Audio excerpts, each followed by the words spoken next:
People. Que pasa, sapa, say what they do.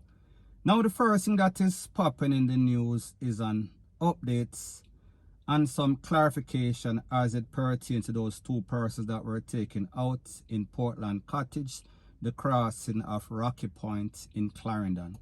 I am speaking about taxi operator 30-year-old Kirk Taylor, OC Keiki, and also his cousin, said to be his cousin, 28-year-old Odane Brown, who is said to be a worker at Jamalco, a supervisor or something like that, not 100% sure. Now people, this incident occurred Tuesday evening, maybe about 7 o'clock. And when I did my first video, I said that I got some information from somebody that is related to the family, and it is said that it is DRUGS related. Now, whenever I do my videos, I always put a disclaimer. This is word on the street. It is not 100% proof because obviously you know that I was not there. However, based on information, based on how I vet my information, if somebody tells me something and it sounds credible, then I am going to say it's credible word on the street. However, people, there's a next voice note that is out there.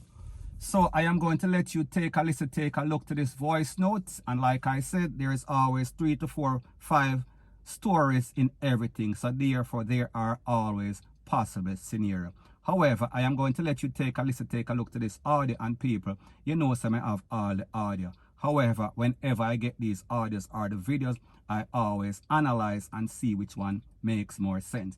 So I'm going to let you take a listen to this audio, and then I'm going to tell you exactly what the Popo said. Well, I call some people down there, some down years, one of my cousin. The youth go maritime, well qualified. Two of them are cousin. One run taxi, then come from Ears, Raymonds. And the next one work at Jamalco in a digestion. Like him get a supervisor position in there.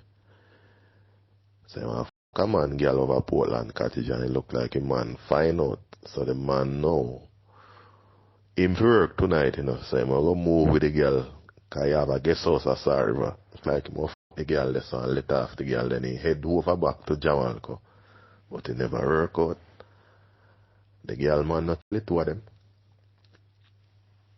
Yeah, come on, see boy, you have to know what you are doing, you know. You understand, say like, the man trail the girl, and then the man two of them. The youth in the wash off the car, you know, taxi, and pick him up and cousin. If you go pick up the girl, if you go cut one fast on the girl, but the girl man from Portland Cottage trail her and follow her and two of them. Now people, when we listen to audios, the truth and the fact is that none of us know these people, or none of us know these random voices that we hear in these voice notes. And we understand how social media is. Believe half of what you see and half of what you hear. So therefore, people like to cloud chase. People are very idle, especially in this COVID time. So people come up with all sorts of possible scenarios. So people, the question that I want to ask is that, who makes this person more credible than the voice note or what I said based on information from a family member? People, let me know in the comment section. Now, I am going to tell you exactly, you listen what that man has to say, and I am going to tell you exactly what the Popo said. The Popo said that they are looking for the suspects. Plural, that means that there is more than one.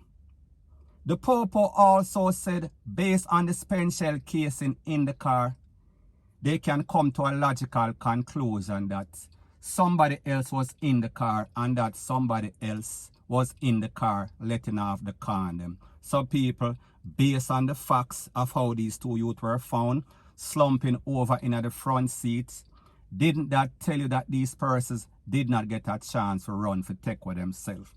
So therefore, if what this man is saying, if this theory is correct and makes any sorts of rational, people, wouldn't these two you try to take with themselves the first time when them see say the man can up one? Wouldn't the next one at least make some sort of attempt to run and basically the man have to run him down and can him in his back or in the back of his head? People, does that make sense to you? So the point that I am trying to make is that based on what the Popo is saying and based on information that I got from somebody that said that they are the family and people, remember, I don't know most of these persons. These are just people that I am hearing, and based on the voice notes that I get, I go with the one that sounds the most credible. So therefore, when I analyze what the Popo said, based on what the Popo said, the person that was doing the conning was also in the car. And based on how they found the people, they were slumped over. That means that they were surprised. They were caught off guard. So people, based on what the Popo said, the Popo statement, the suspect or the suspects were in the car with these two victims that were taken out. Now people, if you are going to do some sort of deal, won't you have that person in the car and he's showing you this, or you are showing him that rete, lele, blue, blah, blah. Isn't that more consistent with somebody that is doing some sort of deal? And isn't it less consistent with somebody that knows that his girlfriend is cheating with somebody else and roll up on the two people and the two people still in the car? What kind of Jamaicans are those? That sound like something some WHITE people would do. Freeze up. No Jamaican now freeze up in a 2021 and see how people are take out people, especially if they know that they are doing wrong. So the point that I am trying to make is that if you are doing some sort of deal and you think that this person is legitimate, you are going to be caught off guard, and more than likely when that person catches you off guard, they are going to take you out. So anyways people, that is my views on the whole thing as it pertains to that. And like me say, it is just my views and opinion. It is not the gospel. Your views and opinion can be respectfully different from mine, but let me know what you think in the comment section. Bless up. Now before I move to the next part of my video, please subscribe to my next channel. It is called Jamaica Dancehall Source, and I'll be pinning the link to that channel in the description of this video. And also please subscribe to this channel, and when you subscribe, please press the notification bell or icon, and also press all in the option. Now the next thing that is popping in the news is that we see that the St. Ann Popo and also a parish court judge is up in arms. And they are up in arms after the sentencing of one of the parish's most notorious criminal. I am speaking about a person whose name is Jamar Bartley, OC Tatty of the Hollywood gang. And he has been operating in St. Anne's for a couple of years. Now, based on the information, it is said that the Popo, they are disgusted with the fact that this man was given 9-month sentence after he was held with some sort of firepiece and ammunition, and he pleaded guilty on the 2nd of February 2021, and he was held in a June 2000, and he was given this charge on June of 2020. So therefore about 7 or 8 months. And based on the information, it is said that the judge said he is going to be out in about a month. Now people, the good thing is that this man, Mr. Jamar Bartley, Mr. Tatty, he has other cases also pending.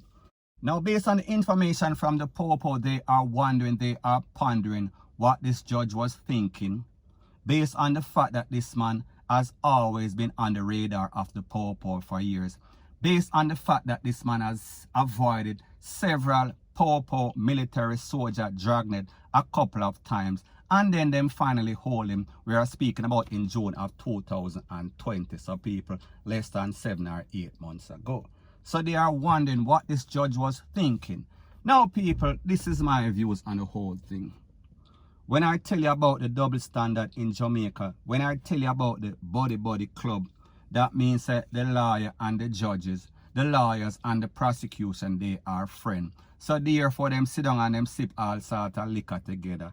And whenever they have some sort of client, this client is given some sort of privilege, because based on the sentencing guideline, it is said that it is a mandatory 5 years for anybody that is held with any sort of tool and ammunition, rete, lele, blue, blah, bling. However, people, here is the catch. This man also pled guilty on the 2nd of February 2020. So therefore, he is going to get some sort of leniency. However, when you give a man at least 1/6 of the time that the guideline allows people, it does not make any sorts of sense. Especially when your sentence is based on the guideline, whether you are an ex-criminal, whether you are notorious or not. And people, in the case of this man, Tatty, he is a notorious criminal. He is gang affiliated. He is gang associated. So therefore, what kind of sense does it make for a judge to give this man 9 months? So people, we have to wonder if this judge must be recommended to the same people where them recommend L.A. Lewis to. We are speaking about a shrink, because it seems as if this man kind of drop and lick him head and lose all his sense. Nana head, nana sense, point blank and period. So anyways, people, that is my views on the whole thing as it pertains to that. And like I said, it is just my views and opinion. It is not the gospel. Your views and opinion can be respectfully different from mine, but let me know what you think in the comment section.